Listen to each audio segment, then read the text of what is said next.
তোমার বাবার চোখ বন্ধ হলে না বুঝবা দুনিয়া কাকে বলে। তোমার বাবার উপার্জন শেষ হয়ে গেলে না বুঝবা দুনিয়া কাকে বলে। তোমার কাঁধে যখন উপার্জনের দায়িত্ব আসবে তখন না বুঝবা দুনিয়া কাকে বলে, রোজগার কত কষ্ট।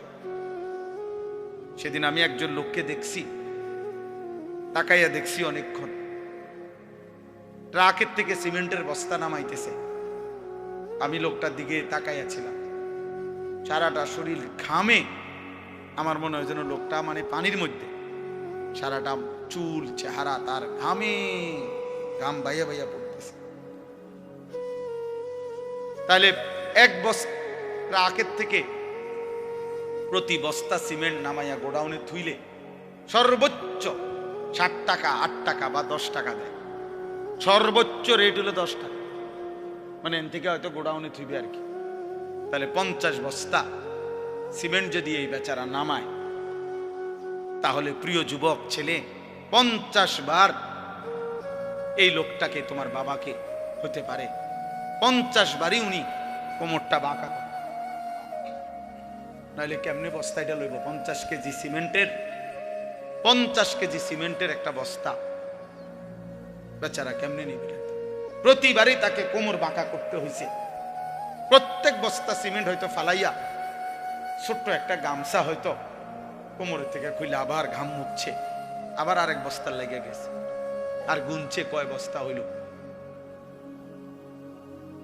বিনিময়ে 500 টাকা, হয়তো 50 বস্তায় 500 টাকা পাইছে, 10 টাকা করে। সেখান থেকে ভাঙ্গাইয়া তোমারে 200 টাকা দিছিল, তুমি বলছো তোমার স্কুলে দিতে হবে, সেই ঘামে ভেজা 200 টাকা। আর তুমি জানো আর সেই 200 টাকায় মোবাইলে ঢুকাইয়া উলঙ্গ ছবি আর নাচ গান নর্তকী দেখে শেষ করে দিছ। তুমি সন্তান না, বরং তুমি জানো আর।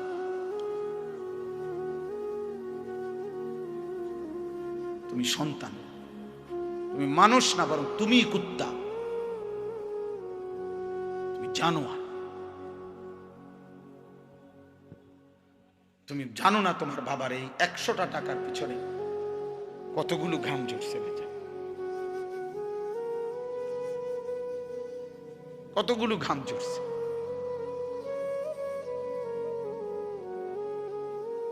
হ্যাঁ, আমার আব্বা ছোটবেলায় আমরা দেখছি সারাদিন স্কুল করে আব্বা যখন আসতেন, প্রাইমারি স্কুলে মাস্টারি করতেন, মসজিদে ইমামতি। আমার আব্বার 1টা বা 2টা গেঞ্জি ছিল, গেঞ্জিগুলোর এই পাশে এই পাশে ঘামে ভিজা। তো আমার মনে আছে কোনো সময় গেঞ্জি ধুইতে দিলে আমরা ধুইতাম না, আমি প্রায় ফাটতাম না, মানে ঘামের গন্ধে বাবার গেঞ্জি ভিজা থাকত। সেখান থেকে আব্বা, আমার মনে আছে, মাস শেষে প্রতি 300 টাকা মাদ্রাসায় পাঠাইছে আমার লেগে। একটা পোস্ট কার্ডে তখন মানি অর্ডার করতে হইতো টাকা, তো মানি অর্ডার করলে একটা ছোট্ট পোস্ট কার্ড আছিল, এটার মধ্যে নাম ঠিকানা লিখতে হইতো, নিচে দিয়া একটু জায়গা ছিল, এখানে নিজস্ব কোনো কথা থাকলে লিখতে হইতো। তো আব্বা লিখতো, আনিস তোমার জন্য 300 টাকা পাঠাইলাম, বাবা টাকা পাইয়া জানাইও। তো আব্বারে জানাইতাম যে বাবা টাকা পাইছে। এই 300 টাকা গুনে গুনে 2 টাকা ডাইলবাজি, 2টা পরোটা, এমনি আমি গুনে গুনে খাইতাম, হিসাব গুনে গুনে। এই জন্য দোস্ত আমার, বন্ধু আমার, আমি বিষয়টা বললাম, মেহনত, যথাযথ পরিশ্রম মানুষকে দুনিয়াতেও ভালো করে, আখিরাতেও ভালো। অনেক নওজোয়ান মাশাআল্লাহ, প্রিয় ভাই, আমি অনুরোধ করি পরিশ্রমী হও, মেহনতি হও। এমন সুন্দর জীবন, সুস্থতা, এমন সুন্দর যৌবন, এই শুধু শুধু নারী দেখে দেখে না, এটা মিলে যাবে না। এ যে মহিলারে তুমি রাত দিন মোবাইলে দেখো, এগুলা পাইবা তো, তোমার একজন বিবি হবে, তোমার একজন স্ত্রী হবে। আর যেটা চাচ্ছ মনে, এটা পূরণ হবে। এই পৃথিবীর লাখ লাখ কোটি কোটি মানুষ স্বামী স্ত্রীর মিলনে এরপরেই এই মানব প্রজন্ম এখানে আসছে। কাজ এটা তোমারও হবে। এটার জন্য অল্প বয়সে কুত্তার মতো হওয়া, চরিত্রহীন লম্পট, যে রাত দিন নারী দেখে, ছবি দেখে, জিনা ব্যভিচারের দৃশ্য দেখে, এমন নিকৃষ্ট জানোয়ার হওয়ার কোনো দরকার নেই। এটা এমনি মিলবে। বিয়ে শাদী তো স্বাভাবিক বিষয়, স্বামী স্ত্রী, নারী পুরুষের মিলন তো আল্লাহ তাআলার কুদরতি নিজাম। আল্লাহ বলছে আমি এটা ব্যবস্থা করে রাখছি, যথা সময়ই পৌঁছে যাও। সময়ের আগে এক লোকমা খাবারও পৌঁছে। আমরা কিতাবে পড়ছি, কিতাবের মধ্যে আছে, আমরা পড়ছি যে হে আল্লাহর বান্দা, তোমার লোকমা যদি, তুমি আসো জমিনে, আর তোমার একটি লোকমা যদি পাহাড়ের উপরেও থাকে, তো নিশ্চিত মনে রেখো, ইয়াকিন, পাহাড়ের উপরের ওই লোকমাটাই তোমার মুখে পৌঁছবে। আর আল্লাহর ওলিরা বলেন, যদি হে আল্লাহর বান্দা, তুমি মুখের কাছে দুই ঠোঁটের সামনে নিয়ে আসছো লোকমা, কিন্তু যদি সেটা তোমার ফয়সালাতে না থাকে, খোদার কসম ওই লোকমা তোমার ভিতরে ঢুকবে না। যেটুকু বরাদ্দ ওইটা যদি পাহাড়েও থাকে, সেখান থেকে নেমে আসবে। যেটা বরাদ্দ নাই, সেটা ঠোঁটের কাছে থাকলেও সেটা কি হবে না, মিলবে। অতএব আমাদের জীবনের এটা বড় বুঝা উচিত। আমি বেশি আফসোস করি যে ছেলেরা, বাবা কেন বুঝতেছো না যে তুমি তোমারে চিনলা না কেন? কমপক্ষে ডানে বামে তাকাইও না, এই সমাজের কারো দিকে তাকাইও না, তোমার দিকে তাকাও তো একটু, যে আমি কি করছি সারাটা দিনে। এটা কি একটা সুস্থ মানুষের কাজ?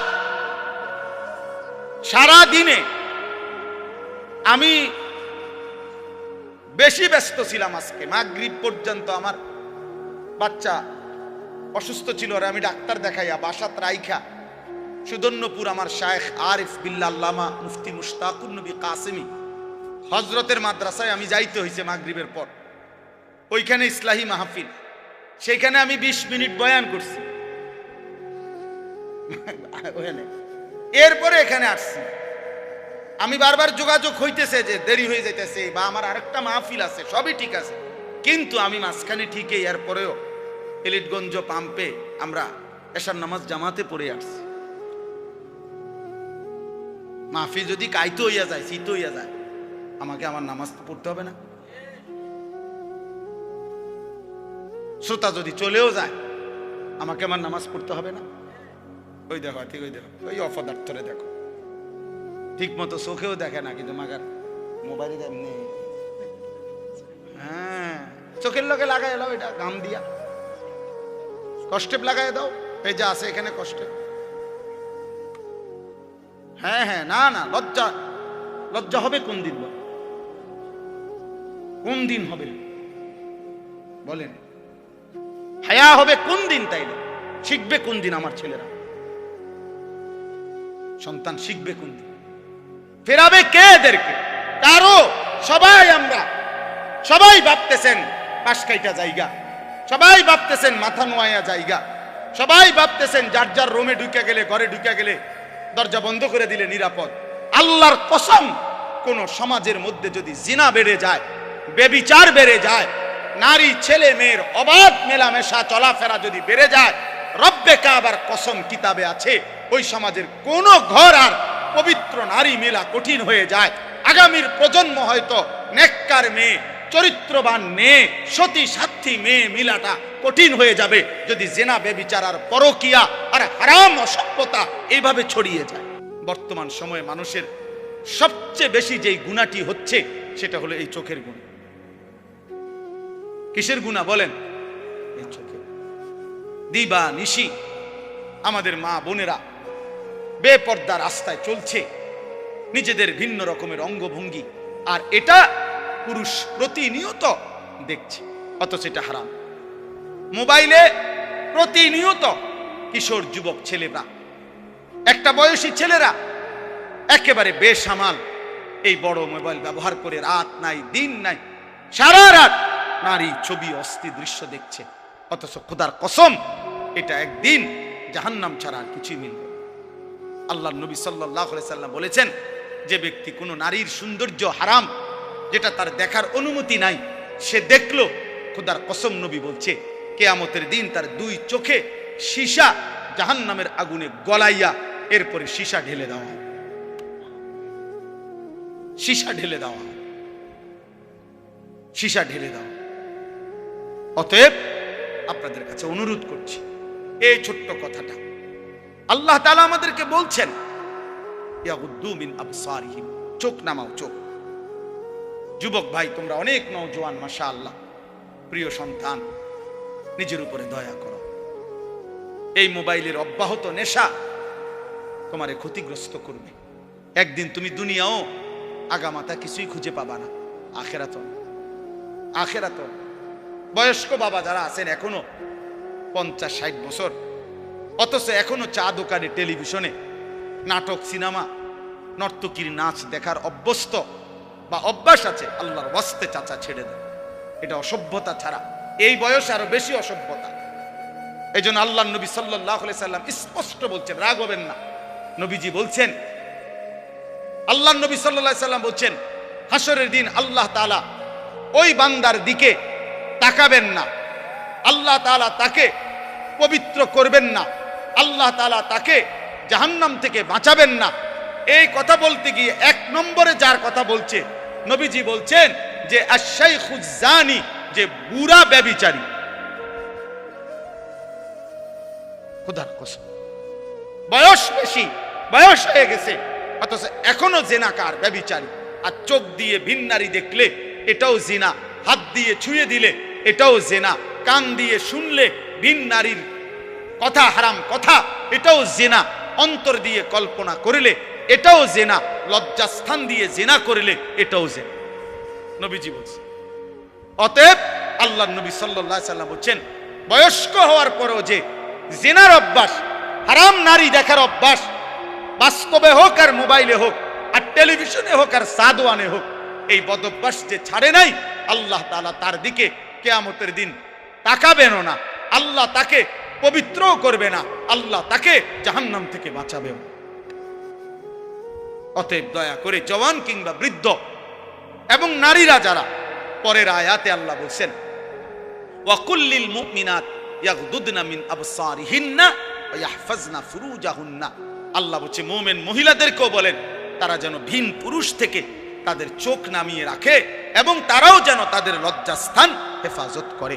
অতএব চোখ হেফাজত করা, হারাম দৃশ্য, হারাম ছবি, অশ্লীল নাচ গান, হারাম নারীর দিকে তাকানো যত মন চায়, বা যদি কলিজা ছিঁড়েও যায়, যদি কলিজা ছিঁড়েও যায়, 1000 লক্ষ বারও যদি মন চায়, প্রিয় যুবক আমার, নওজোয়ান সাথী আমার, প্রিয় ভাই আমার, বন্ধু আমার, মুসলমানের সন্তান, তুমি ফিরে আসো। আমি এক বন্ধু অনুরোধ করলাম, এতে করে লাভ কি হবে? যালিকা আজকা লাহুম। কোরআনের এই আয়াতে আল্লাহ বলেন, যদি কেউ এই 2টি কাজ করে, 1 চোখ হেফাজত করে, 2 লজ্জাস্থান হেফাজত করে, আল্লাহ বলেন আমি ওয়াদা দিলাম, আমি তার অন্তর 100 শতভাগ আমি তার দিল পবিত্র করে দেব, 100 ভাগ পবিত্র। ইন্নাল্লাহা খাবীরুম বিমা ইয়াসনাউন। আল্লাহ বলে, বান্দা যখন তোমরা যাই করো না কেন, যেভাবেই করো না কেন, একাকী কিংবা লুকিয়ে, রাতের আধারে কিংবা গভীর রজনীতে, ইয়ারফোন লাগাইয়া কিংবা লাইট নিবাইয়া, দরজা বন্ধ করে কিংবা সিটকারি লাগাইয়া, রাতের গভীরে কিংবা পাহাড়ের জঙ্গলে কিংবা পাহাড়ের চূড়ায় কিংবা জঙ্গলের গভীরে কিংবা 7 তবক জমিনের নিচে কিংবা 7 আসমানের ঊর্ধ্বে, যেখানেই যা করো না কেন, আমি খবর রাখি, খবর রাখি, আমি দেখি বান্দা, আমি দেখি বান্দা, আমি দেখি। গোবর থেকে দুর্গন্ধই বের হবে, গোলাপ ফুল থেকে সুঘ্রাণই বের হবে। অতএব রাস্তা রাস্তায় ঘুরতো যেই মেয়ে, বিবাহের আগে কোনো না কোনো ছেলের সাথে হারাম কোনো সম্পর্ক করত যে মেয়ে, আল্লাহর কসম ওই অপবিত্র মেয়ে থেকে পবিত্র কিছু আশা করা যাবে না। এই গোবর থেকে দুর্গন্ধই বের হবে, এই গোবর থেকে দুর্গন্ধই বের হবে। অতএব এটা ভাবা দরকার, ভাব, আমরা এটা বোঝা দরকার। আমাদের প্রজন্মের হেফাজত দরকার। একটি সমাজের মধ্যে সবচেয়ে বড় সম্পদ, একটি ঘরের সবচেয়ে বড় সম্পদ, একজন বাবার সবচেয়ে বড় সম্পদ তার স্ত্রী সন্তান।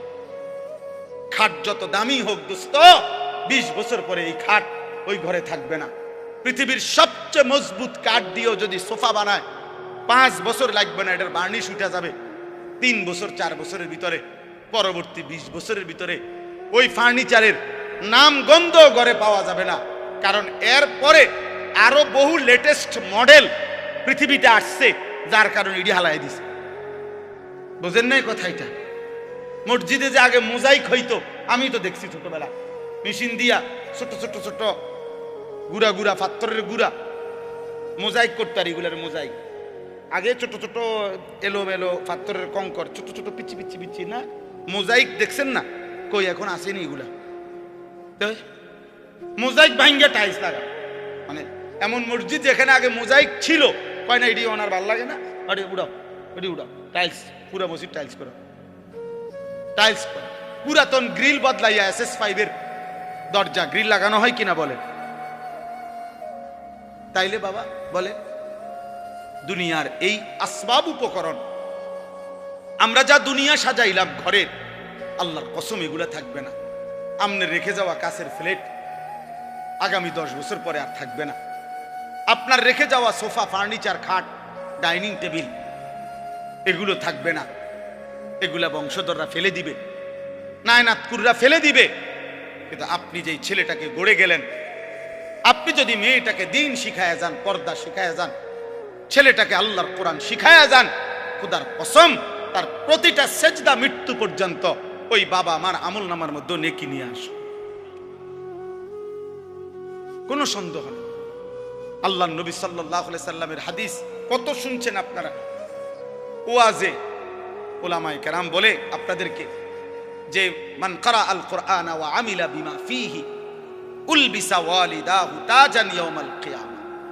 আল্লাহ নবী সাল্লাল্লাহু আলাইহি সাল্লাম বলেন, যে কোরআন পড়লো, কোরআন অনুযায়ী জীবন চালাইলো, ওই ব্যক্তির মা বাবাকে কিয়ামতের দিন নূরের মুকুট, আলোকিত মুকুট পরিধান করানো। নবীজি বলছে তাহলে ভাবো তো, যদি বাবা মাকে এই মর্যাদা দেওয়া হয়, তাহলে যে কোরআন পড়লো সরাসরি, যে নিজে আমল করলো, ফামা যান্নুকুম বিল্লাযী আমিলা বিহাযা, তাকে আল্লাহ কি পুরস্কার দিবে? যে কোরআন পড়ছে, যে কোরআন আমল করছে। বাপ মারে যদি আল্লাহ সম্মান দেয়, তো হাফেজে কোরআনকে কি দিবে? আলেমে দ্বীনকে আল্লাহ কি দিবে?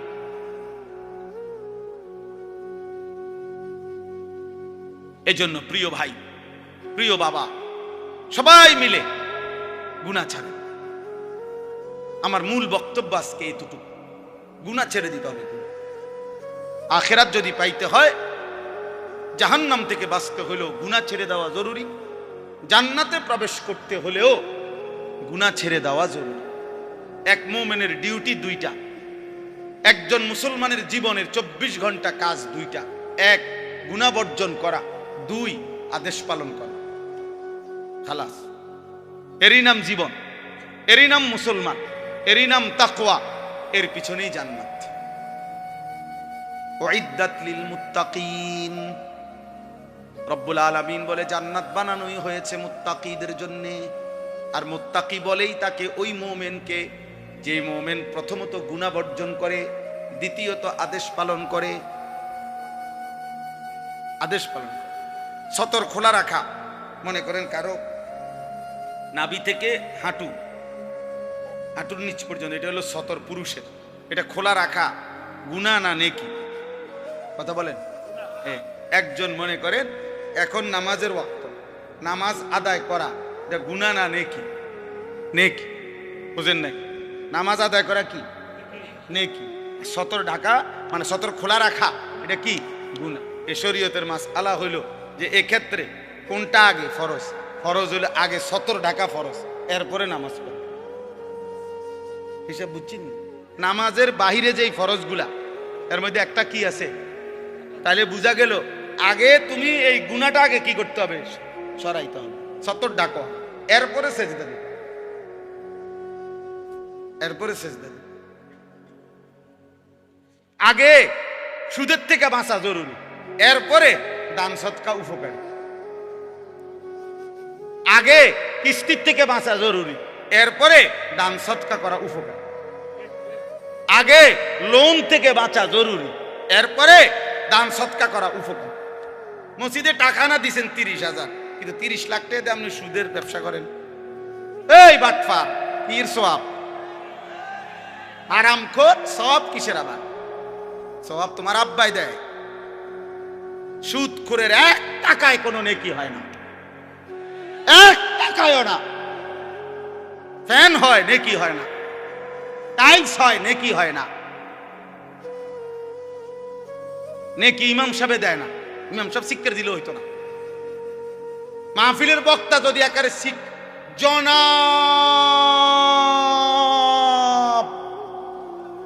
অমুকে অমুক 30,000 মার হাবা, আবারে মার, যা ফারস মার, তারে তেহা দিল কেন, মার কন্যা। ফেরেশতা বলবে আল্লাহ সুদের টাকা, আল্লাহ বলবে বাদ দাও, আলাই দাও, তেহা লই এলা খেরা, কিন্তু তুমি লেখো না, নেকি লেখো। টাকা নেওয়া যায়, বলে নেয় কেন? হ্যাঁ নেওয়া যায়, এইটাও কথা। আপনি হয়তো বলবেন আরে এরপরে হুজুর আপনারা নেন কা, টাকা নেওয়া যায় কিন্তু নেকি হবে না। এইটাই এখন বুঝাইছিলাম ওই নুরুন নবী ভাইরে, আমার গাড়ির ছিল। এটা জরুরি বিষয়। নেকি হবে না, নেকি হইতে হইলে হালাল হইতে হবে। দুনিয়াবি লেনদেন করা এটা ভিন্ন মাসআলা। আপনি যদি না বুঝেন আপনার আলেম থেকে বুঝে নিয়ে, কিন্তু বুঝাইতে চাচ্ছি এটা জরুরি। বাপ গুনাহ ছেড়ে দাও। তাহলে আগে জরুরি কি বলেন? আমি কথা শেষ করে ফেলবো এখন। আগে জরুরি কি? দাফউল মুদাররাতি মুকদ্দামুন আলা জালবিল মানফা। আরবি ভাষার গুরুত্বপূর্ণ মূলনীতি এটা, যে আগে ক্ষতি সরাও, এরপরে উপকার আনো। উপকার পরে, আগে কি? কথা বলেন না, ক্ষতি সরাও এইটারে। আচ্ছা মনে করেন একটা জানালার গ্রিল, এটার মধ্যে রং দিবে, কি দিবে? এই রং দিতে গেলে মনে করে এটা পুরান হয়ে গেছে, ঝংকার পড়ে গেছে, এর নিয়ম কি? আগে ঝংকার ফেলতে হবে না আগে রং দিতে হবে? আগে শিরিষ কাগজ দিয়া ঝংকার ফেলতে হবে, এরপরে কি করতে হবে? আগে ক্ষতি সরাও, আগে গুনাহ ছাড়ো, এরপরে সেজদা দাও। এক সেজদা আল্লাহর আরশ ছুঁয়ে যাবে। একবার জমিন থেকে আল্লাহ ডাক দিবা, রবের আরশ কাই পাও। শর্ত কি? গুনাহ ছেড়ে, গুনাহ ছেড়ে, গুনাহ ছেড়ে। আর বাংলা উদাহরণ দেই, আমরা বাঙালি উদাহরণ আছে। কোন ব্যক্তি মনে করেন কারো বাড়ির দরজায় গেইটে ভিক্ষার জন্যই মনে করেন হাত পাতছে, এই সময় বাড়িওয়ালার কুকুর, পালা কুকুর খেউ খেউ করিয়া দরজার সামনে আইছে, বেড়ারে মানে ধরে লেব দশা। এখন এই লোক কি বলবে? বাড়িওয়ালার আগে কি বলবে? যে কি সরাও, আমার চাল লাগতো না ভাই, আল্লাহর দোহাই, আমার কি লাগবে না, তুই এটা সরা ভাই, এটা সরা। কামড় না দোক, কামড় না দোক, শুধু এইটারে কয় কি? ভিক্ষা থাক, কুত্তা সামলাও, চাল লাগবে না, উপকার করণ লাগতো না ভাই, ক্ষতি যাতে না করে, ক্ষতি যাতে না। এই জন্য এক মুমিনের প্রথম ডিউটি, যুবক হোক বৃদ্ধ হোক, আমি হই তুমি হই, আলেম হোক পাবলিক হোক, আপনি মনে রাখবেন। আপনারা অনেক সময় অনেকে আছে বলে আরে কয় তো লম্বা লম্বা, হুজুরের মধ্যে তো দোষের অভাব নাই, বলে কি না বলেন? আমিও তো বলি হুজুরের মধ্যে দোষের অভাব নাই। হুজুররা কি বেহেশতের থেকে নিয়ে আসছে? আমি কি এখন বেহেশতের থেকে আসছি না ক্যান্টনমেন্ট থেকে আসছি? ময়নামতি সাহেবের বাজার আমার বাসা, আমি কোনো বেহেশতের থেকে আসছি? মানে আপনি যদি মনে করেন কোন হুজুরেরও দোষ আছে, হ্যাঁ হ্যাঁ, তো আপনি আমার জন্য দোয়া করেন, আমরা আপনাদের জন্য দোয়া করি না? কথা বলেন না কেন? তো আপনারা আমার জন্য দোয়া করবেন যে আল্লাহ ওনারও গুনাহ থেকে বাঁচান, ওনারও আল্লাহ আপনি নেক আমলের তৌফিক দেন। আমি আপনার কাছে দোয়া প্রাপ্য না? কথা বলেন না কেন? তো তাইলে অসুবিধা কি? এটা এটা কিন্তু সূক্ষ্ম ধোঁকা, সূক্ষ্ম ধোঁকা। আপনি চোখের সামনে দেখতেছেন আমরা দুইজন, তো এখন আমি পড়ে গেছি পানিতে, তো এরপরে আপনার দায়িত্ব এটা, আর আমি থাইকে লাভ কি? এটাই তো কথা। এটা কোনো বুদ্ধিমান করবে? এটা আমার সাথী আগুনে পুড়ে গেছে, আর আমি আর হুজুরে জেনে আগুনে ফিরে গেছে, তো আর আমি পাবলিক থাকতে কিনবো, আমরাও আগুনে পুড়ে যাই, এটা নিয়ে নিয়ম। তো যদি মনে করেন আমি ভুলে করে ফেলছি, যদি মনে করেন আমি গুনাহ করছি, যদি মনে করেন আমি হারাম করছি, এই বলে কি আপনিও হারাম করবেন? এটা জরুরি। গুনাহ ছেড়ে দেন, এই আজকের মূল বক্তব্য এটা, গুনাহ ছেড়ে দেন। এক মুমিন প্রথম কি ছেড়ে দিতে হবে? গুনাহ ছেড়ে। বিষয়টা কঠিন হইল, এটা আমাদের আল্লাহর আদেশ, আর আল্লাহর আদেশের উপরে কঠিন না সহজ, পারতেছি না এত কথা বলার কোনো সুযোগ নাই। আপনার যদি মন নাও চায়, আপনার যদি বিবেকে নাও চায়, আপনার যদি কলজাটা ফাইটাও যায়, তারপরেও আপনি আল্লাহর হুকুমের জন্য গুনাহ ছাড়তেই হবে, ছাড়তেই হবে, ছাড়তেই। কার হুকুম এটা? আমার মালিকের।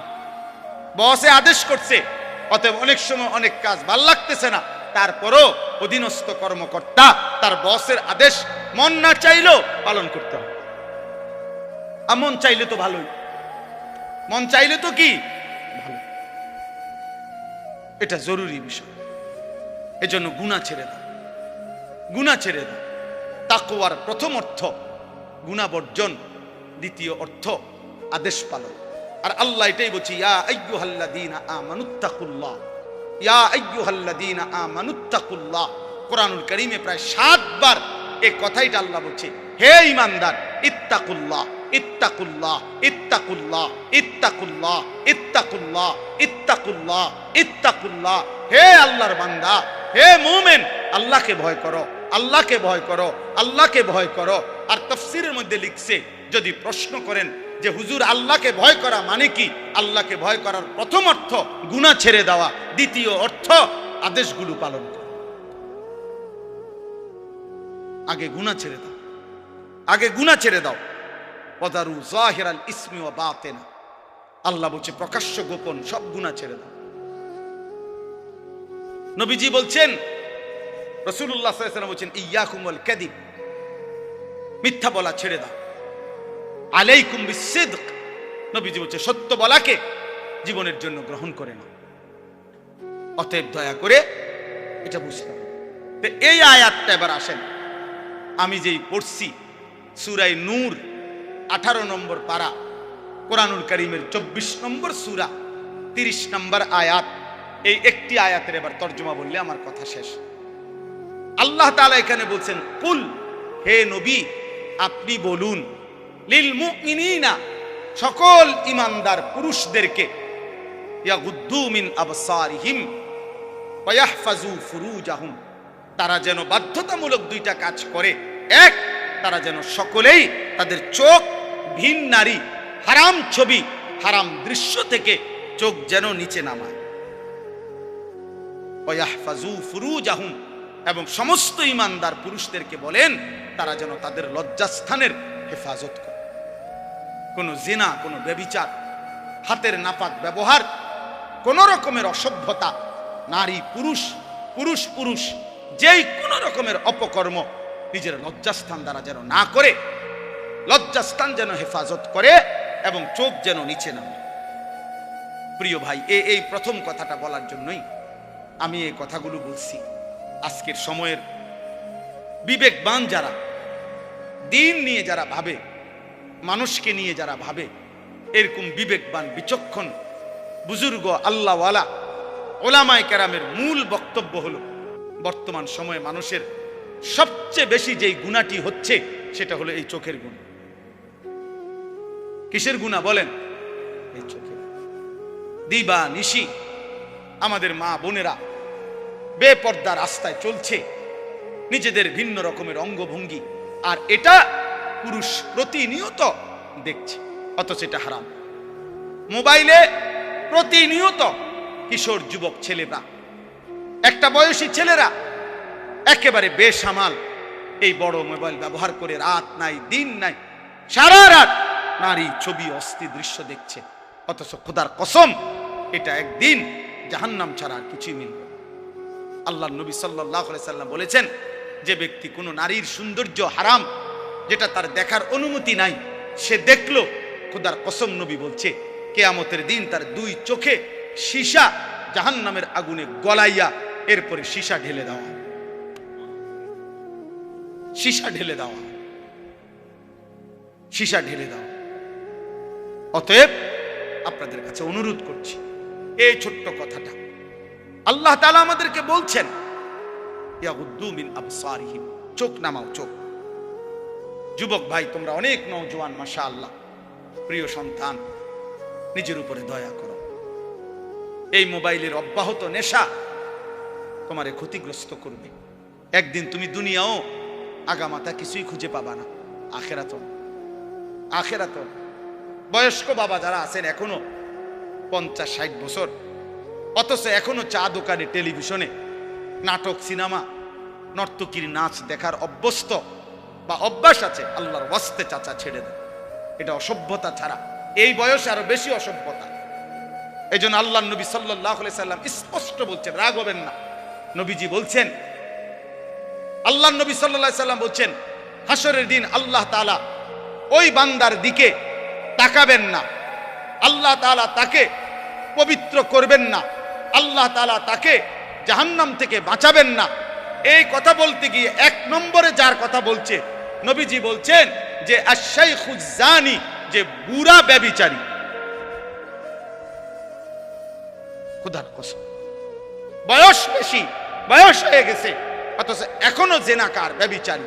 আর চোখ দিয়ে ভিন নারী দেখলে এটাও জিনা, হাত দিয়ে ছুঁয়ে দিলে এটাও জিনা, কান দিয়ে শুনলে ভিন নারীর কথা, হারাম কথা, এটাও জিনা, অন্তর দিয়ে কল্পনা করলে এটাও জিনা, লজ্জাস্থান দিয়ে জিনা করলে এটাও জিনা, নবীজি বলছেন।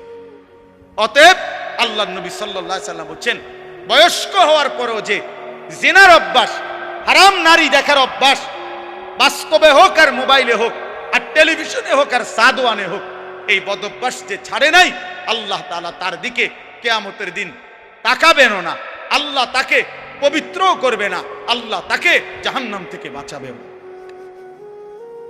অতএব দয়া করে জওয়ান কিংবা বৃদ্ধ এবং নারীরা যারা, পরের আয়াতে আল্লাহ বলছেন, ওয়া কুল্লিল মুমিনাত ইয়াগদুদনা মিন আবসারিহিন্না ওয়া ইয়াহফাজনা ফুরুজাহুন্না।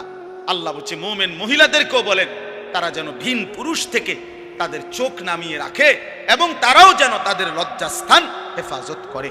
অতএব চোখ হেফাজত করা, হারাম দৃশ্য, হারাম ছবি, অশ্লীল নাচ গান, হারাম নারীর দিকে তাকানো যত মন চায়, বাপ, যদি কলিজা ছিঁড়েও যায়, যদি কলিজা ছিঁড়েও যায়, 1000 লক্ষবারও যদি মন চায়, প্রিয় যুবক আমার, নওজওয়ান সাথী আমার, প্রিয় ভাই আমার, বন্ধু আমার, মুসলমানের সন্তান, তুমি ফিরে আসো। আমি এক বন্ধু অনুরোধ করলাম, এতে করে লাভ কি হবে? যালিকা আযকা লাহুম। কোরআনের এই আয়াতে আল্লাহ বলেন, যদি কেউ এই 2টি কাজ করে, 1 চোখ হেফাজত করে, 2 লজ্জাস্থান হেফাজত করে, আল্লাহ বলেন আমি ওয়াদা দিলাম, আমি তার অন্তর 100 শতভাগ আমি তার দিল পবিত্র করে দেব, 100 পবিত্র। ইন্নাল্লাহা খাবীরুম বিমা ইয়াসনাউন। আল্লাহ বলে, বান্দা, যখন তোমরা যাই করো না কেন, যেভাবেই করো না কেন, একাকী কিংবা লুকিয়ে, রাতের আঁধারে কিংবা গভীর রজনীতে, ইয়ারফোন লাগাইয়া কিংবা লাইট নিবাইয়া, দরজা বন্ধ করে কিংবা সিটকারি লাগাইয়া, রাতের গভীরে কিংবা পাহাড়ের জঙ্গলে কিংবা পাহাড়ের চূড়ায় কিংবা জঙ্গলের গভীরে কিংবা 7 তবক জমিনের নিচে কিংবা 7 আসমানের ঊর্ধ্বে, যেখানেই যা করো না কেন, আমি খবর রাখি, খবর রাখি, আমি দেখি বান্দা, আমি দেখি বান্দা, আমি দেখি। অতএব দোস্ত আমার, আল্লাহকে আড়াল করা সম্ভব? আল্লাহকে ফাঁকি দেওয়া সম্ভব? আল্লাহ তাআলার দৃষ্টির আড়ালে যাওয়া সম্ভব? অতএব এই দুটুকুই সবক। আমরা যদি ইমানদার হই, আমরা যদি মুমিন হই, তাহলে আমাদের নারী, আমাদের পুরুষ, আমাদের কিশোর, আমাদের যুবক, আমাদের মা, আমাদের বোন, আমাদের স্ত্রী, আমি হুজুর, আপনি পাবলিক, আমরা সবার দায়িত্ব চোখ হেফাজত করা। কি হেফাজত করা? কারণ চোখ হারাম নারী দেখা গুনাহ কিনা? বলেন না কেন? অতএব এই গুনাহ ছিল। আল্লাহ তাআলা আমাদেরকে তৌফিক দেন, কবুল করেন। আমিন। বিবাহ একটি সম্পর্ক, বিবাহ একটি ইবাদত।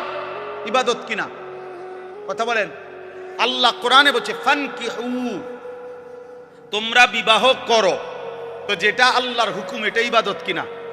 নবীজি সাল্লাল্লাহু আলাইহি সাল্লাম বলছে আন-নিকাহু মিন সুন্নতি, বিবাহ আমি রাসূলের সুন্নাত। তো যেটা নবীর সুন্নাত এটা উৎসব নাকি ইবাদত? এটা ফুর্তি নাকি ইবাদত? নবীর সুন্নত এটা ফুর্তি নাকি ইবাদত?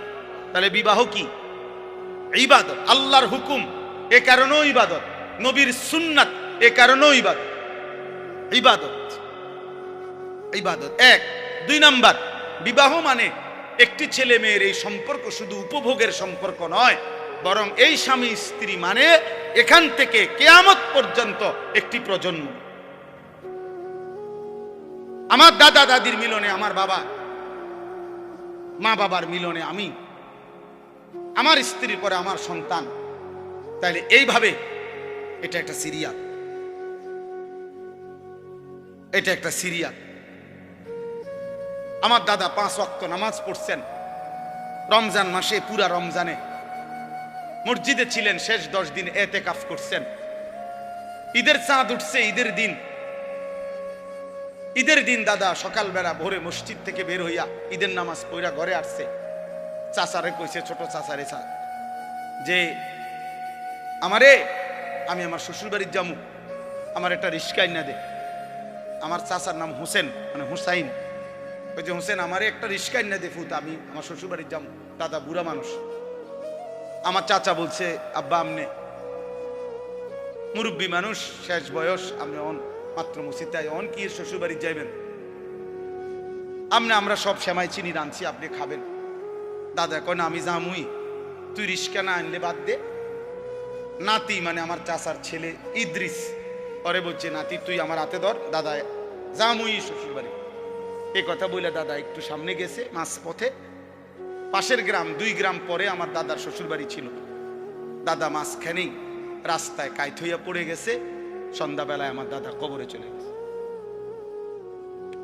মারা গেছে। আমার দাদা ঠিকই বুঝছে যে আমি শ্বশুর বাড়ি যাব। তাহলে আমার দাদা নেককার ছিলেন, নেককার ছিলেন, নিজের হাতে মসজিদ গড়ে গেছেন। তাহলে এটা একটা প্রজন্ম, স্বামী স্ত্রীর সুন্দর একটি সম্পর্ক, এদের ঈমান ইসলাম, এদের পাক পবিত্রতা, পর্দা পুশিদা, এটা একটা জেনারেশন তৈরি করে। এটা গুরুত্বপূর্ণ বাপ। কম হোক, আল্লাহর কথা, কোরআন সুন্নাহর কথা আদবের সাথে শুনতে হয়, এটা জরুরি, নাইলে ফায়দা হয় না। এক তো হইলো আমি, একজন চিৎকার দিল, একজন সুর দিল, একজন টান দিল, কিছু বুট বাদাম বেচা হইল, এই সব মিলে ঝিলে কিছু একটা হলো না ভাইয়া, এটা আসলেই মূল মাকসাদ না। একটা বাঁশ মাটিতে গাঁটতেও কষ্ট আছে। এই রাস্তাটা আমি আসছি এখন অনেক ভাঙ্গা, তাইলে প্রত্যেককেই কষ্ট করে আসতে হয়েছে। সেটা যদি কোনো ফায়দা না হয়, আপনি দেখেন ওইখানে বুট বাদামের দোকানে অনেক লোক দাঁড়ায় আছে, অসংখ্য লোক এখন এই মাত্র। তাহলে সামান্য বাচ্চাদের কতগুলো খেলনা জিনিস, এই ছোট ছোট বাস, ছোট ছোট গাড়ি ঘোড়া, এগুলোর দোকানে এত লোক দাঁড়ায় থাকা কি অর্থ আছে বলে? মানুষের তো স্বাভাবিক একটা বিবেক থাকা দরকার যে আমি এখানে কেন দাঁড়ায় রইলাম। অথচ বাড়ির থেকে রওনা দিছে, অথবা বাড়িওয়ালা ঘরওয়ালারা জানে ওয়াজে গেছে, এটা জানে না, কি বলে? কিন্তু শয়তান মাঝ পথে আটকে রাখছে। হ্যাঁ, এটা কোরআনুল কারীমের মধ্যে আছে। আল্লাহ তাআলা কাছে শয়তান চ্যালেঞ্জ করেছে, আল্লাহি লা উযায়্যিনান্না আ'মালা ওয়া লা উগদিয়ান্নাহুম আজমাইন। আল্লাহর কসম, হে আল্লাহ, আমি আপনার বান্দাদের কাছে তাদের কাজকে গুনাহের রং দিয়ে সাজিয়ে দেব, অতঃপর আপনার বান্দাদেরকে আমি পথভ্রষ্ট করে দেব, পথভ্রষ্ট করে দেব। আল্লাযীনা যাল্লা সাইয়ুহুম ফিল হায়াতিদ দুনিয়া ওহুম ইয়াহসাবুনা আন্নাহুম ইউহসিনুনা সুনআ। কোরআন শরীফে আছে, আল্লাহ বলেন অসংখ্য ক্ষতিগ্রস্ত বান্দা আছে এমন, দিন রাত তারা তাদের পরিশ্রম কর্মকাণ্ড কাজকর্মের দ্বারা ভাবতেছে অনেক ভালো কিছু করছে। আল্লাহ বলেন অথচ আসলে তারা ধোঁকা খাচ্ছে, বরং পথভ্রষ্ট হচ্ছে, নিজেদের সমস্ত আখিরাত খাসারা বরবাদ করছে, বরবাদ করতেছে। আফামান যুগিনা লাহু সুউ আমালিহি ফারাআহু হাসান, এটাও কোরআন শরীফের আয়াত। আল্লাহ তাআলা বলেন যাকে তার গুনাহ, তার নাফরমানির কাজটাকে তার কাছে খুব সুন্দর করে দেয়া হয়েছে, আর সে এটাকে মনে করতেছে ভালো কাজ, অথচ আসলে শয়তান তার নিকটে গুনাহকে সুন্দর করে সাজিয়ে দিছে, সাজায় দিছে। এই জন্য বাপ আমরা এটা বুঝা উচিত। আরবিতে বলা হয় কালিমাতু হাক্কিন উরিদা বিহাল বাতিল, কথা সত্য মতলব খারাপ। অর্থাৎ অনেক সময় এমন হয় যে কথা তো সুন্দর কিন্তু ভিতরের উদ্দেশ্য খারাপ। এই জন্য অনেক কিছু তো আমাদের কাছে মনে হয় এটা করলে খুব সুন্দর হবে, কিন্তু এর দ্বারা উদ্দেশ্য ভিন্ন। এই জন্য দেন একটু আগায় দেন, একটু একটু করে। আরে আপনি কথা বলেন, আসতে বলেন। মানুষের আগাইবার কথা কই এত ধমক দিলে তো আর হইতো না। নিজের বসা নিজে বসে দেন, একটু একটু আগায় দেন। মানুষ একজন বসতে এত আগালো কি দরকার? জি মাশাআল্লাহ। চলেন, 2 নাম্বার কথা হলো ভাইয়া, আমার প্রিয় ছোট ভাই হাফিজ মাওলানা আতিকুর রহমান আশরাফ, আমি আইসাই শুনতেছি বলতেছে, এইমাত্র সে বলছে এটা আপনাদের কাছে। আমি আবার বললাম ছেলেরা, ভাইয়া একটা ছেলে মোবাইল হাতে ধইরা ভিডিও বা রেকর্ড করবা না, আমি নিষেধ করলাম। আর একটা মোবাইলও ধরে রাখবে, আমি নয়তো উঠাই দেবো তোমার দোস্ত, তুমি উঠে যাইতে হবে এখান থেকে। এরপরে ধমক দিলে লজ্জা পাইবা। আমি আগেই বলছি, আমি ব্যক্তিগতভাবে কোনো প্রার্থী না, নির্বাচনের কোনো জনসভার জন্য আসিনি। আমার একটা মার্কা আছে, সবাই একটু খেয়াল রাখেন না, কোনো মার্কা নাই। কথা বুঝছেন কিনা? আমি কোনো প্রার্থী না, এটা কোনো নির্বাচনী জনসভা। অল্প একটু সময় আল্লাহর কথা বলা, আখিরাতের কথা মনে করায় দাও। ওয়াজের মূল মাকসাদ কি? মূল মাকসাদ আত-তারগীব ওয়াত তারহিব। অর্থ হলো জান্নাতের কাজের প্রতি উৎসাহিত করা, জাহান্নামের কাজের প্রতি ভয় প্রদর্শন করা। আত-তারগীব মানে হলো উৎসাহিত করা, আত-তারহিব মানে হলো ভয় প্রদর্শন করা।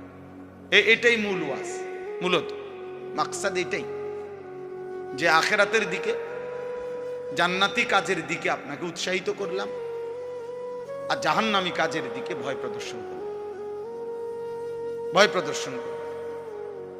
এটাই মূল বিষয়।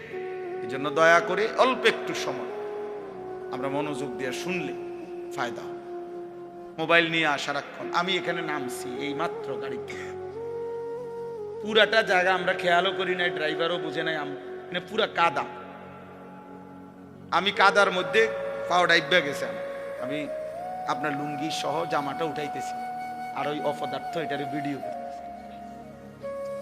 তাহলে মানুষ কি পরিমাণ, ছেলেরা কি পরিমাণ বিকৃত মস্তিষ্ক, কি পরিমাণ প্রতিবন্ধী আপনি ভেবেন। একটা জলজ্জান্ত বাস পুড়ে যাচ্ছে, হাজার হাজার লোক ভিডিও করতেছে। একটা জলজ্জান্ত মানুষ পানিতে ডুবে যাচ্ছে, হাজার হাজার মানুষ ভিডিও করতেছে। এই হলো প্রজন্মের এখনকার হালাত, এখনকার জেনারেশনের হালাত হলো এই। কয়েকদিন আগে নোয়াখালীতে অনেকেই শুনছেন, একজন প্রবাসীর পরিবারের 7 জন একটা মাইক্রোজে পানি পড়ে গেছে, শুনছেন না, মারা গেছে। যে ওই লোকের একটা সাক্ষাৎকার দিছে, আমি নিজে শুনছি। বেচারা কানতে কানতে বলছে যে আমি মাইক্রোটা যখন পানি পড়ে গেছে, শত শত মানুষ আসছে পুকুরের পারে, আমি প্রত্যেকের কাছে কাকতি মিনতি করছি, অনুরোধ করছি, কেউ একটু নামলো না পানিতে, যে চেষ্টা করলো না। সকলেই শুধু মোবাইল দিয়ে ছবি ওঠে। আল্লাহর কসম সে বলছে, সে আফসোস করছে। তা আমি একটা ছেলেকে বললাম এখন যে, আরে ভাই তুমি তো আগে আমার ধরো যে আমি কোনো পড়ে যাই কিনা বা কাদা, তুমি তো আগে এইটা সেভ করো না। তোমার আগে দরকার মুসাফা করতে, বুঝুর আঞ্জা দিয়ে ধরে নিতে। এটা দোস্ত নতুন জেনারেশন, তোমরা বুঝা উচিত ভাই, বুঝা উচিত। একটা মোবাইল যদি জীবনের সবকিছু হয়ে যায় 24 ঘন্টা, এই জীবন সামনে আগাবে না। আখেরাত তো পরের বিষয় ধরলাম, দুনিয়াও বেশি দিন টিকবে, দুনিয়াও বেশি দিন টিকবে। গাফলত কোনো মানুষকে, গাফেল মানুষ দুনিয়াতেও কোনো উন্নতি করতে পারে না, আখেরাতেও না। অমনোযোগী, অবহেলা, খামখেয়ালি, কাজের প্রতি নিষ্ঠা নাই, আগ্রহ নাই, পরিশ্রমের মানসিকতা নাই, ওই মানুষ দুনিয়াবি বাজার, ব্যবসা, লেনদেন, নিজের দুনিয়ার কাজেও ভালো করতে পারে। আমার আপনারা সবাই বুঝবেন, দেখেন জিজ্ঞাসা করে, যেই দোকানদার কোনো কাস্টমার যদি 3 বার 4 বার আইসা দেখে, মনে করেন এক সপ্তাহের মধ্যে উনি 3 বার আইসে এই দোকানে, আইসা 3 বারই দেখছে দোকান বন্ধ অথবা দোকানদার নাই, এরপরে সে পরবর্তী 6 মাসেও আর কোনোদিন এই দোকানে আসবে না, দেখেন সে বলবে যে এনে দোকানদার থাকে না, আর বলা যায় না এটা বন্ধও থাকতে হবে, এই শেষ, মানে তার ব্যবসা শেষ, সে আর দাঁড়াইতে পারে না। এই জন্য এটা একটা নিয়ম, কাজের প্রতি নিষ্ঠা থাকতে হবে। এত বেশি পরিমাণ গাফেল, সারাক্ষণ হাসি, সারাক্ষণ মজা, দুষ্টামি, সারাক্ষণই মোবাইল নিয়ে ব্যস্ত থাকা, এ তো গাফলত ভাই, এ তো গাফলত, খামখেয়ালি। আর গাফেল মানুষ দুনিয়াতেও কোনো ভালো কিছু করতে পারে না, আখেরাতেও। ও আপনাদেরকে হঠাৎ আমি শুনলাম শুনাইতেছে আমার ওয়াজের 21 বছরের কথা। আমার 21 বছর এক এক দিন আমি কেমনে পার করছি এক মালিক যা। গত 2 রাত আমি টোটালি ঘুমাই, বৃহস্পতিবার রাতেও না, শুক্রবার রাতেও। পাবনা থেকে আমি আসছি সকালবেলা, সকাল 7টায় বয়ান করছি 1 ঘন্টা, ফেরি পার হইতে লাগছে মোট 8 ঘন্টা। তাইলে এজন্য দোস্ত বুঝাইতে চাচ্ছি, কাজের প্রতি নিষ্ঠা থাকতে, আন্তরিকতা থাকতে। দুনিয়াতেও কেউ যদি ভালো কিছু করতে, এই আজকে যারা বড় বড় শিল্পপতি, দুনিয়ার লাইনে বড় বড় পয়সাওয়ালা, দেখবা যে হালাল হারাম পরে, কিন্তু কমপক্ষে সে যে এই পর্যায়ে গেছে, হালাল হোক হারাম হোক, সে যেটা বুঝছে এটার উপরে সে সর্বোচ্চ দিন রাত মেহনত করছে। তার দিবানিশির মেহনত, পরিশ্রম, মাথার ঘাম তারে এই পর্যায়ে নিয়ে গেছে।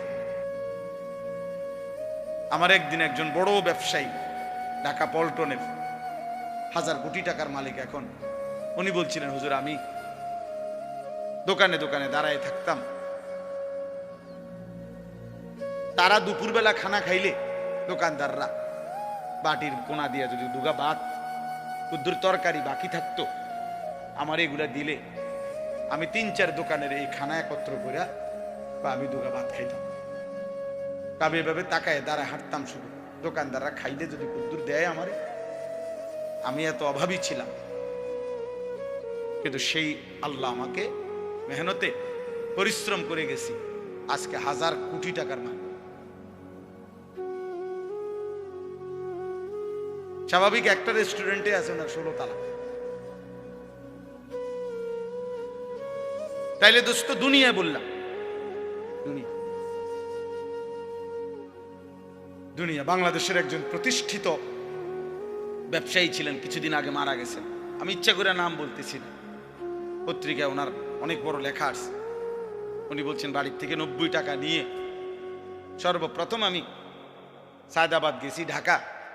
সায়দাবাদে যারা মাটি কাটে ওই সময় তাদের সাথে যে যোগ দিছি, মাটি কাটবে, তারা বলছে যে কোদাল এবং টুকরি নিজের না হইলে হইতো না। অন্ত পড়ছি আরো বিপদে, মাটিও তো কাটতে পারতাম না, কারণ আমার তো কোদালও নাই, টুকরিও নাই। এরপরে আবার গায়ে খাইটা কষ্ট কইরা তারপরে কোদাল টুকরি কিনছি। ওইটুকু দিয়েই সে বাংলাদেশের মৃত্যুর আগে তিনি বাংলাদেশের একজন প্রথম শ্রেণীর ঠিকাদার ছিলেন। হাজার হাজার কোটি কোটি টাকার এই রোডের, হাইওয়ে রোডের কাজ করতেন। একটা সময় এই 90 টাকার পুঁজি। তাহলে ছেলেদেরকে বললাম, বাবা দুনিয়াও ভালো হবে না, এই ফেটে বাতে চলবে আর কি, কোন রকম আর জোরাতালি, এই চুলে ঘুরাইতে আর বাহারা দিন, এই কামের দূরে দিছে শয়তান তোমারে, ইবলিসে, যে তোমার একটা মহান কাজ দিছে, যে তোমার একটি জীবনের শ্রেষ্ঠ কাজ হলো প্রতিদিন সকাল থেকে রাত ঘুম পর্যন্ত 1,00,000 বার তুমি মোট চুলের এরকম পিছনে ফিরাইবে। এই একটা তোমারে দারুণ কাজ দিছে শয়তান, তোমার মতো ফালতু লোকের একটা কাজ ধরা, তোমারে একটা দারুণ কাজ দিছে যে তুমি নিজের পয়সা দিয়ে এমবি ঢুকাইবা, আর সারা পৃথিবীর পাগল ছাগল, সুস্থ অসুস্থ, যে যা মোবাইলে দেয় তুমি শুধু টাইনে টাইনে দেখবে। টাকা যাবে তোমার, সময় যাবে তোমার, হায়াত যাবে তোমার, কামাই হবে।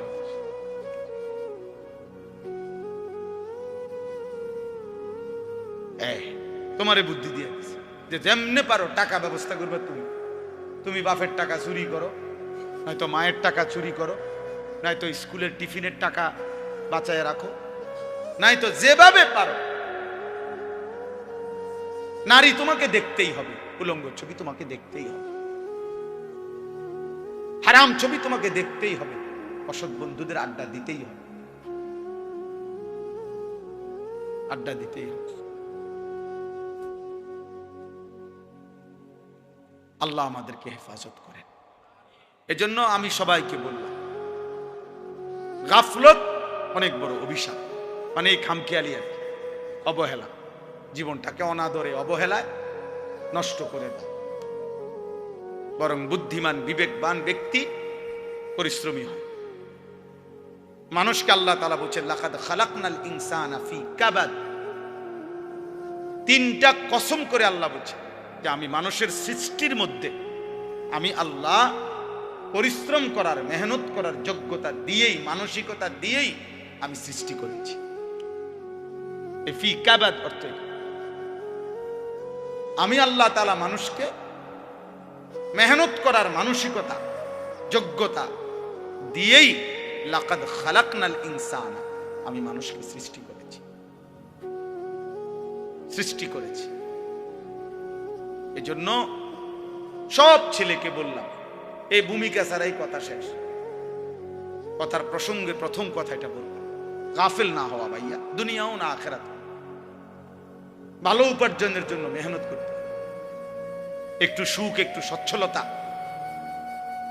ঘর বাড়ি চলাফেরা, পরিবারের একটু প্রশস্ততার জন্য মেহনতও চাই।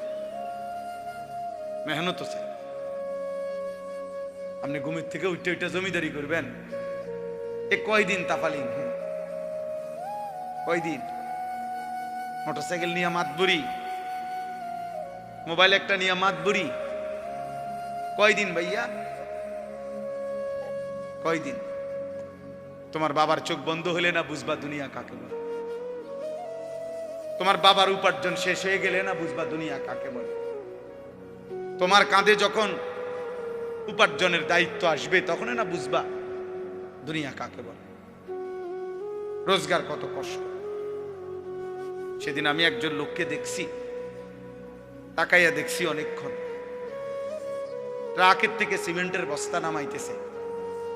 আমি লোকটার দিকে তাকাইয়া ছিলাম, সারাটা শরীর ঘামে, আমার মনে হয় যেন লোকটা মানে পানির মধ্যে, সারাটা চুল চেহারা তার ঘামে, ঘাম বাইয়া বাইয়া পড়তেছে। তাহলে এক বস্তা আগের থেকে প্রতি বস্তা সিমেন্ট নামাইয়া গোডাউনে থুইলে সর্বোচ্চ 60 টাকা 8 টাকা বা 10 টাকা দেয়। সর্বোচ্চ রেট হলো 10 টাকা, মানে এন থেকে হয়তো গোডাউনে থুইবে আর কি। তাহলে 50 বস্তা সিমেন্ট যদি এই বেচারা নামায়, তাহলে প্রিয় যুবক ছেলে 50 বার এই লোকটাকে, তোমার বাবাকে হতে পারে 50 বারই উনি কোমরটা বাঁকা।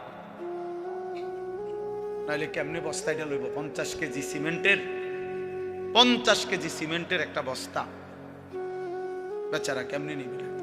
প্রতিবারই তাকে কোমর বাঁকা করতে হয়েছে। প্রত্যেক বস্তা সিমেন্ট হয়তো ফালাইয়া ছোট্ট একটা গামছা হয়তো কোমরের থেকে খুলে আবার ঘাম মুছছে, আবার আরেক বস্তার লেগে গেছে, আর গুনছে কয় বস্তা হইল। বিনিময়ে 500 টাকা, হয়তো 50 বস্তায় 500 টাকা পাইছে, 10 টাকা করে। সেখান থেকে ভাঙ্গাইয়া তোমারে 200 টাকা দিছিল, তুমি বলছো তোমার স্কুলে দিতে হবে, সেই ঘামে ভেজা 200 টাকা। আর তুমি জানো আর সেই 200 টাকায় মোবাইলে ঢুকাইয়া উলঙ্গ ছবি আর নাচ গান নর্তকী দেখে শেষ করে দিছ। তুমি সন্তান না, বরং তুমি জানো আর।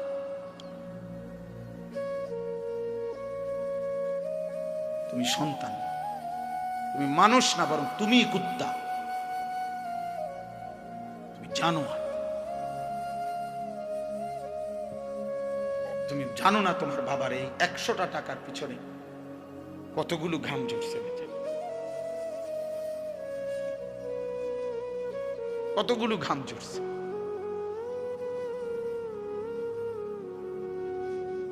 হ্যাঁ, আমার আব্বা ছোটবেলায় আমরা দেখছি সারাদিন স্কুল করে আব্বা যখন আসতেন, প্রাইমারি স্কুলে মাস্টারি করতেন, মসজিদে ইমামতি। আমার আব্বার একটা বা দুইটা গেঞ্জি ছিল, গেঞ্জিগুলোর এই পাশে এই পাশে ঘামে ভিজা। তো আমার মনে আছে কোনো সময় গেঞ্জি ধুইতে দিলে আমরা ধুইতাম না, আমি ফাটতাম না, মানে ঘামের গন্ধে বাবার গেঞ্জি ভিজা থাকতো। সেখান থেকে আব্বা, আমার মনে আছে, মাস শেষে প্রতি 300 টাকা মাদ্রাসায় পাঠাইছে আমার লেগে। একটা পোস্ট কার্ডে তখন মানি অর্ডার করতে হইতো টাকা, তো মানি অর্ডার করলে একটা ছোট্ট পোস্ট কার্ড আছিল, এটার মধ্যে নাম ঠিকানা লিখতে হইতো, নিচে দিয়া একটু জায়গা ছিল, এখানে নিজস্ব কোনো কথা থাকলে লিখতে হইতো। আব্বা লিখতো, আনিস তোমার জন্য 300 টাকা পাঠাইলাম, বাবা টাকা পাইয়া জানাইও। তো আব্বারে জানাইতাম যে বাবা টাকা পাইছে। এই 300 টাকা গুনে গুনে 2 টাকা ডাইলবাজি, 2টা পরোটা, এমনি আমি গুনে গুনে খাইতাম, হিসাব গুনে গুনে। এই জন্য দোস্ত আমার, বন্ধু আমার, আমি বিষয়টা বললাম, মেহনত, যথাযথ পরিশ্রম মানুষকে দুনিয়াতেও ভালো করে, আখিরাতেও ভালো। অনেক নওজোয়ান মাশাআল্লাহ, প্রিয় ভাই, আমি অনুরোধ করি পরিশ্রমী হোক, মেহনতি হোক। এমন সুন্দর জীবন, সুস্থতা, এমন সুন্দর যৌবন, এই শুধু শুধু নারী দেখে দেখে না, এটা মিলে যাবে না। এই যে মহিলারে তুমি রাত দিন মোবাইলে দেখো, এগুলা পাইবা তুমি, তোমার একজন বিবি হবে, তোমার একজন স্ত্রী হবে। আর যেটা চাচ্ছ মনে, এটা পূরণ। এই পৃথিবীর লাখ লাখ কোটি কোটি মানুষ স্বামী স্ত্রীর মিলনে এরপরেই এই মানব প্রজন্ম এখানে আসছে। আজ এটা তোমারও, এটার জন্য অল্প বয়সে কুত্তার মতো হওয়া, চরিত্রহীন লম্পট, যে রাত দিন নারী দেখে, ছবি দেখে, জিনা বেবিচারের দৃশ্য দেখে, এমন নিকৃষ্ট জানোয়ার হওয়ার কোনো দরকার নেই। এটা এমনি মিলবে। বিয়ে শাদী তো স্বাভাবিক বিষয়, স্বামী স্ত্রী, নারী পুরুষের মিলন, তো আল্লাহ তাআলার কুদরতি নিজাম। আল্লাহ বলছে আমি এটা ব্যবস্থা করে রাখছি, যথা সময়ই পৌঁছে যাও, সময়ের আগে এক লোকমা খাবারও পৌঁছে। আমরা কিতাবে পড়ছি কিতাবের মধ্যে আছে, আমরা পড়ছি যে হে আল্লাহর বান্দা, তোমার লোকমা যদি, তুমি আছো জমিনে আর তোমার একটি লোকমা যদি পাহাড়ের উপরেও থাকে, তো নিশ্চিত মনে রেখো, ইয়াকিন, পাহাড়ের উপরের ওই লোকমাটাই তোমার মুখে পৌঁছবে। আর আল্লাহর ওলিরা বলেন, যদি হে আল্লাহর বান্দা, তুমি মুখের কাছে দুই ঠোঁটের সামনে নিয়ে আসছো লোকমা, কিন্তু যদি সেটা তোমার ফয়সালাতে না থাকে, খোদার কসম ওই লোকমা তোমার ভিতরে ঢুকবে না। যেটুকু বরাদ্দ ওইটা যদি পাহাড়েও থাকে সেখান থেকে নেমে আসবে, যেটা বরাদ্দ নাই সেটা ঠোঁটের কাছে থাকলেও সেটা কি হবে না, মিলবে না। অতএব আমাদের জীবনের এটা বড় বোঝা উচিত। আমি বেশি আফসোস করি যে ছেলেরা, বাবা কেন বুঝতেছো না যে তুমি তোমারে চিনলা না কেন? কমপক্ষে ডানে বামে তাকাইও না, এই সমাজের কারো দিকে তাকাইও না, তোমার দিকে তাকাও তো একটু, যে আমি কি করছি সারাটা দিনে। এটা কি একটা সুস্থ মানুষের কাজ? সারা দিনে আমি বেশি ব্যস্ত ছিলাম, আজকে মাগরিব পর্যন্ত আমার বাচ্চা অসুস্থ ছিল, আর আমি ডাক্তার দেখাইয়া বাসাত রাইখা সুদন্যপুর আমার শায়েখ আরিফ বিল্লাহ আল্লামা মুফতি মুশতাকুর নবী কাসেমি হযরতের মাদ্রাসায় আমি যাইতে হয়েছে মাগরিবের পর। ওইখানে ইসলাহি মাহফিল, সেখানে আমি 20 মিনিট বয়ান করছি, এরপরে এখানে আসছি। আমি বারবার যোগাযোগ হইতেছে যে দেরি হয়ে যাইতেছে, বা আমার আরেকটা মাহফিল আছে, সবই ঠিক আছে, কিন্তু আমি মাঝখানে ঠিকই এরপরেও এলিটগঞ্জ পাম্পে আমরা এশার নামাজ জামাতে পড়ে আসছি। মাহফিল যদি কাইতে হইয়া যায়, শীত হইয়া যায়, আমাকে আমার নামাজ তো পড়তে হবে না? শ্রোতা যদি চলেও যায়, আমাকে আমার নামাজ পড়তে হবে না? ওই দেখো, ঠিক ওই দেখো, ওই অপদার্থরে দেখো, ঠিক মতো চোখেও দেখে না, কিন্তু মাগার মোবাইলে এমনি, হ্যাঁ চোখের লগে লাগাই এলাও, এটা গাম দিয়া কষ্টেপ লাগাই দাও, এই যা আছে এখানে কষ্টেপ। হ্যাঁ হ্যাঁ, না না, লজ্জা, লজ্জা হবে কোন দিন?